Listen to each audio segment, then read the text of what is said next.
It's true that that we need to see about supports for our businesses. I think it's absolutely crucial, and we can see that Minister Peter Burke has brought in the National Enterprise Portal. I suppose I just want to highlight what local enterprise offices are doing across the country. I know that the LEOs are expanding their remit to support businesses, and particularly in the retail and hospitality sector. We have seen that there's been funds that have come through the LEOs, particularly in terms of the energy efficiency grants.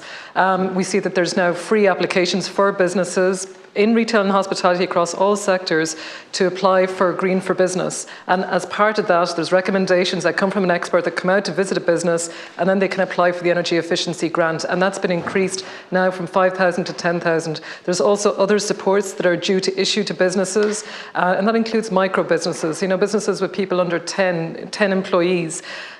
We do see that there are, that it is challenging circumstances. We do know, and I know Minister Paschal Donoghue in his budget speech acknowledged the increase in inflation. And of course, if this has happened over the last 4 or 5 years, and I know that Fine Gael and government is looking at how we're going to be ensuring that there are supports in place for businesses to tackle these rising costs that we see ahead of us.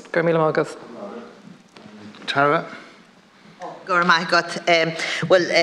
I think I've made this point a few times, but about including commitments to producing reports in primary legislation, and I understand why the amendments are put in, but it's the social welfare legislation is complex already, and it's best if we don't put requests for reports into legislation. Can I just say that the actuarial review of the Social Insurance Fund published in March 2023 is a very detailed and it's a very comprehensive report with a wide range of scenarios examined and fully costed. And one of its findings was that the fund will experience significant long-term sustainability charges, particularly the ageing of our population. And the need to take action now was also highlighted by the ESRI and the Fiscal Advisory Council. In that context, the government agreed to a gradual incremental increase in all PRSI rates, including employee, employers and self-employed from 2024 to 2028. I spoke at second stage about the provision which will benefit employers with full-time employees earning the national minimum wage by ensuring the employer is liable for the lower rate of employer PRSI, currently 8.9%, rather than the higher rate of 11.5%. This saves an employer €616 in PRSI than if they were paying they paid the higher rate. So I'm satisfied that the approach decided by government in relation to PRSI over the next number of years achieves a fair balance between addressing the long-term sustainability of the social insurance fund without unduly impinging on the cost of doing business in Ireland. And as a result, I'm not accepting this amendment to prepare a report on this concept of a tapered PRSI credit, unemployment PRSI. And I just say that, like Senator Dolan, that there is a 4,000 energy grant by Christmas for the retail and hospitality sectors, and that's to cover the higher cost of energy bills. So that will be of some assistance to businesses. And there's going to be significant tax changes that's going to help small business and the self-employed, including changing the VAT thresholds to allow small business self-employed keep more of their own money. So there are other supports there, and as I say, I'm not going to accept this amendment. And thank you. Just to speak on this amendment, I know, I suppose just in relation to costs for families, which is what it comes down to. We're talking about the challenges for families, and particularly for lone parents. And we know that that is one of the most vulnerable groups that is out there, is lone parents, of course. But what we are seeing, I suppose, in this budget that I look at and see as something that is quite strong is the cost of living payments that we're looking at, particularly that's going to happen at the end of October. I mean, there's 1.38 million people that are going to benefit from those cost of living payments come the 28th of October. That bonus is going to be very similar, of course, to the Christmas bonus. I suppose what I also welcome is the child payment, the double child payments that will be happening in November and December. But looking outside of that, what I suppose I see that this government has done, I know I've spoken about it already, but to me, things like hot school meals is one element for families looking after young children, that is going to be a huge benefit to a family. And that comes to, Never mind just the parents not having the extra burden on a morning trying to get the meals ready, as Senator Hearn would speak to, but it's probably also to do with actual, the costs, the grocery costs, which are so expensive.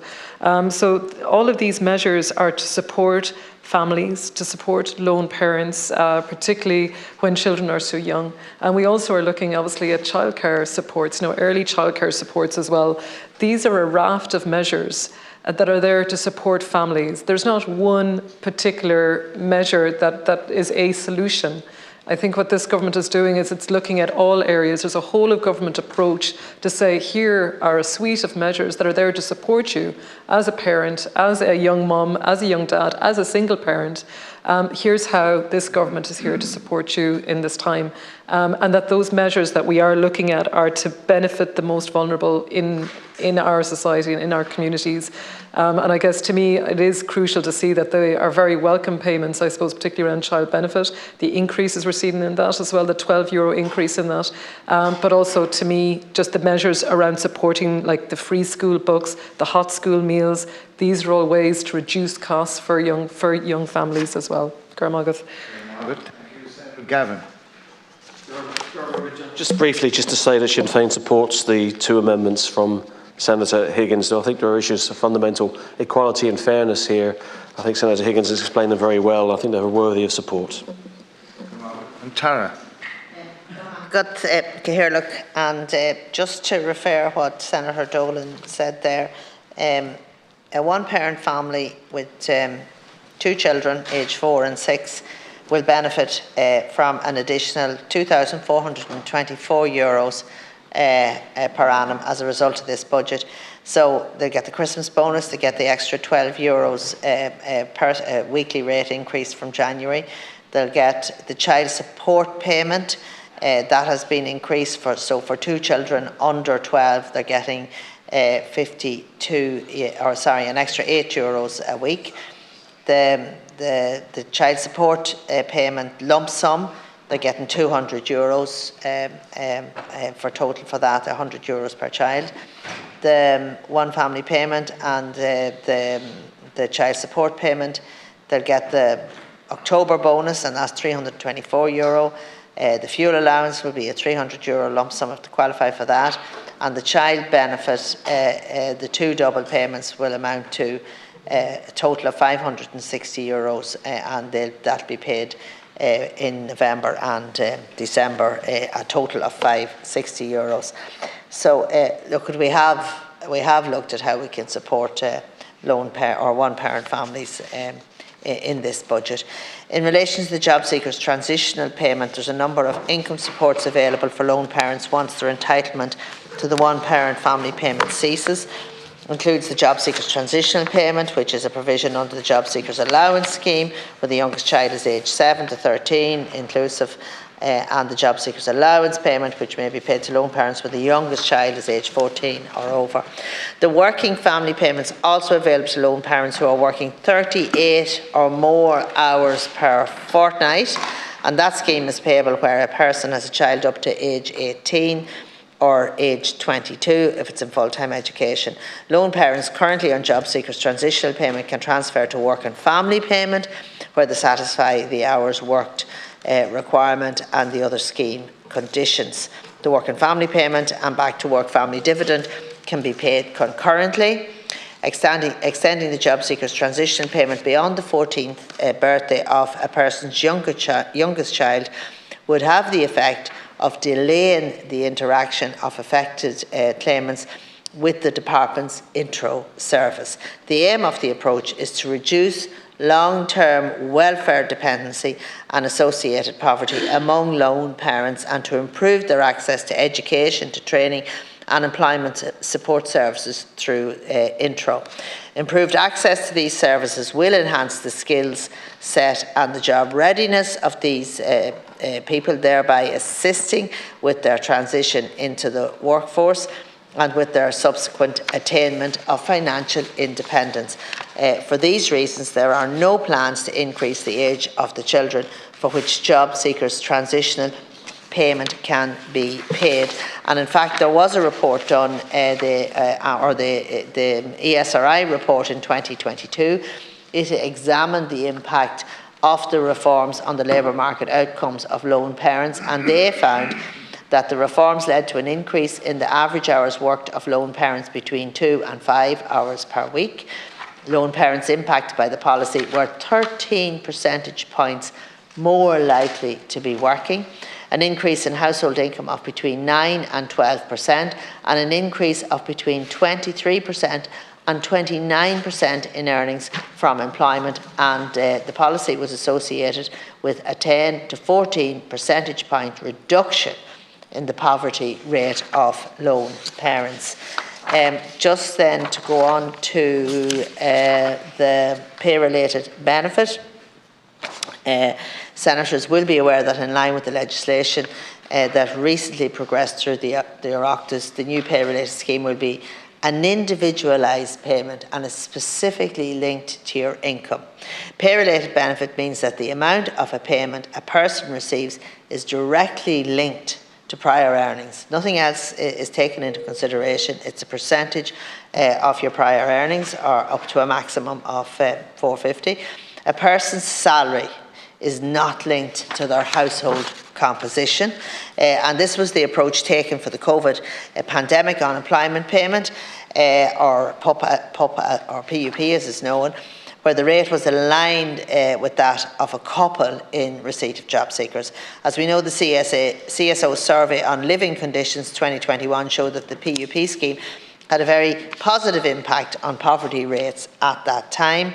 The vast majority of claims under the existing job seekers benefit scheme are in respect of the personal rate only, with less than 5% of current recipients in receipt of an adult dependent allowance. The current scheme structure is not appropriate for the vast majority of claimants. The majority of claimants who qualify for pay-related benefit will receive a higher payment than they would have received on job seekers.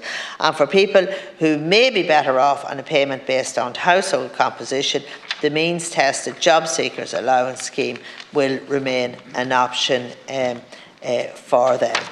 So that's it. Thank you. Just to bring up, I suppose, comments, I guess, just for me in my own local area, for people in their 60s, the Community Employment Scheme and the Rural and Social Scheme have just been extremely important. I suppose what we've seen since the pandemic is the impact around volunteers, people getting involved in their communities. There has been a little bit more of an increase in terms of isolation, people not getting involved back in social activities, and I guess to me, the Community Employment Scheme, the Rural Social Scheme, these are all ways and measures that people can get involved in community activities. We talked about community centres, and Minister, it crisscrosses both of your portfolios there, I think, a good bit. But I just think the importance of what you've done around the Community Employment Scheme, I know around the Rural Social Scheme as well, these have been extremely beneficial, and I think it's all about encouraging that engagement by volunteers in sort of our local communities, and that has an impact. I see myself, people who've just recently retired are as active and have gotten involved in so many things. Like we're so much richer for people with their experience and their talent and their skill set coming from their types of employment, but that they're able to give. And I even know of people, myself in their 70s, are going back to college again and doing a PhD and a degree, and it's great to see that, because to me, education is for all ages, and unfortunately I do believe that one of the areas that we do lack in Ireland is how we encourage people at all ages to come back into education. And I suppose there is a role under the Department of Social Protection about how we do encourage people to think about changing life choices or career choices, but also people who are in their 70s and 80s, that there is all of these other options to take up courses and degrees in areas of interest. And that can be a hobby, or, be it, going back to study drama and theatre, now that we see it coming into our junior cert. Wouldn't it be great to see grandparents deciding to get involved in that as well? I know an awful lot of people who are taking on doing a PhD in an area of interest that maybe they had throughout their lives and never had an opportunity to study. How many people do I know in 70s and 80s that never had a chance to go beyond intercert in school? I just think that we underestimate the opportunities that are there, and it would be great to see those extra supports when it comes to people at an older age who do wish to re-engage in education and study for just their own enjoyment. Thank you. Tara. So I'll talk to the two amendments together, but I don't propose to accept them. It's important to note that the state pension age has never been 65, and there has been no entitlement to state pension contributory at 65. The Pensions Commission concluded its detailed analysis of the state pension system in late 2020 and recommended increasing state pension age rather than decreasing it. The government decided not to increase the state pension age, but rather to leave it at 66 years of age. And in this regard, I do not believe that a further report on state pension age is warranted at this time. Reducing the state pension age to 65 years would increase pension-related expenditure significantly. An estimate of the cost of introducing state pension payments at the age of 65 based on current pension rates is 415 million for 1 year only. This does not include proposed increases. Given current demographic changes and projections, this additional annual expenditure would obviously increase year on year. In February 2021, I introduced the benefit payment for 65-year-olds. The benefit does not require a person to sign on, engage in activation measures or be available for and genuinely seeking work. So there was a number of conditions. They have all been taken out now. The payment was designed to bridge the gap for people who retire from employment or self-employment at 65 years of age but do not qualify for the state pension age until 66. Following the pensions report, I secured government approval to examine options to provide early access to a pension for a person with a long work history who cannot, for health reasons, remain in their current occupation. In the meantime, people under the age of 66 who cannot work for health reasons can apply for invalidity pension and disability allowance. And Senator, I suppose I don't have to tell you this, but sure, I'll tell you anyway. Where Sinn Féin are in power in Northern Ireland, they voted for the pension age to go up to 60. It's currently at 66, and by 2026 it's going to go up to 67, and by 2046 it's going to go up to age 68. Now, moving on to amendment number 12, in relation to establishing a social welfare adequacy commission, one of the benefits of the work of the Vincentian minimum essential standard of living research centre, which is funded by my department. Now, we pay for these reports, and they're excellent reports, and they provide analysis of the different levels of income needed for a wide range of household types. This analysis is published every year, and I do not propose to duplicate or replace the work of the Vincentian Messel Research Centre. The minimum essential standard of living research also highlights issues that may be better solved with greater access to services rather than increases in income. In this regard, having access to secondary benefits such as medical cards, school meals and school books can result in significant reductions in the minimum income standards needed by households. The full package of permanent and temporary welfare changes introduced under Budget 2025, I believe, is progressive, with a greater positive impact for the lower income quintiles, and I'm happy with the existing extensive engagement I have with the stakeholders, because I have a forum every year. I do meet with them, I do listen to them, and it does form part of our budget proposals later on in the year. Thank you.